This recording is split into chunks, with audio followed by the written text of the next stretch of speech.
Jamais 203, Jean-Pierre Dix, skipper de l'IMOCA Virbac Paprec 3, vient de remporter sa 3e Jacques Vabre. Et comme pour bien faire son travail jusqu'au bout, le marin, accompagné de Jérémy Bayou, a battu le record de l'épreuve d'1 heure et de 7 minutes, un record détenu jusqu'alors par Marc Guillemot. Les marins ont franchi la ligne d'arrivée le 18 novembre à 2h15 local et ont donc mis un terme à 15 jours, 18 heures et 15 minutes de course pour parcourir 5167 milles à la vitesse moyenne de 12 nœuds 5. Alors, à quoi doivent-ils leur victoire? Retour sur leur grand choix stratégique.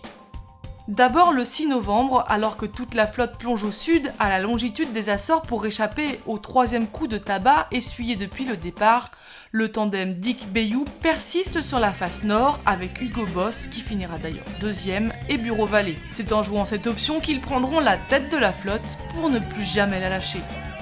La route a donc été la clé de leur réussite, pourtant l'option était loin d'être facile et même de très loin. Brassé dans la tempête contre le vent et une mer houleuse, le bateau n'aura donc pas cassé et les skippers auront trouvé le rythme pour écrire une belle nouvelle page de la course au large. Le début de course a été difficile pour nous, on a mis du temps à trouver vraiment le rythme et à trouver le bon mode de fonctionnement. Et voilà, donc après, je pense qu'on a bien raisonné avec Jérémy, bien réfléchi à quels étaient nos objectifs et qu'est-ce qu'on voulait faire. Et là, la mayonnaise a pris, je pense. Et puis la route, c'était une bonne route qu'on a faite, une bonne option. Puis après, c'est une bataille de vitesse avec Hugo Boss. Et là, je pense qu'on était dessus, comme dit Jérémy. Et on est plus touchable après parce que la surmotivation était là. Le Britannique Alex Thompson et l'Espagnol Guillermo Altadil à bord d'Hugo Boss ont pris la 2e place.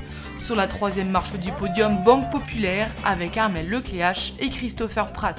En multi 50, la classe la plus touchée par les conditions météo, c'est Actual qui est arrivé le premier après 17 jours, 17 heures et 43 secondes de course. Yves Leblévec et Samuel Manuard peuvent être fiers de leur victoire, eux qui ont remis le bateau à l'eau seulement quelques semaines avant le départ de la course. Au final, c'est une belle réussite pour Yves Leblévec qui signe sa première grande victoire transatlantique après ses abandons dans la Jacques Vabre 2009 et la Route du Rhum 2010. Le fait de terminer une course, mais même sans parler de la gagner, mais de terminer une course, c'est super important.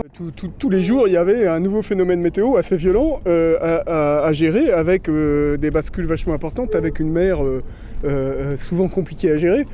C'est sûr que faire passer du multicoque de course là-dedans, enfin du multicoque en course, là-dedans, c'est vite compliqué, quoi. Suspense encore pour le podium des classes 40, toujours en mer. Aquarelle.com mène la flotte avec une avance confortable de 119 000 à 712 000 de l'arrivée.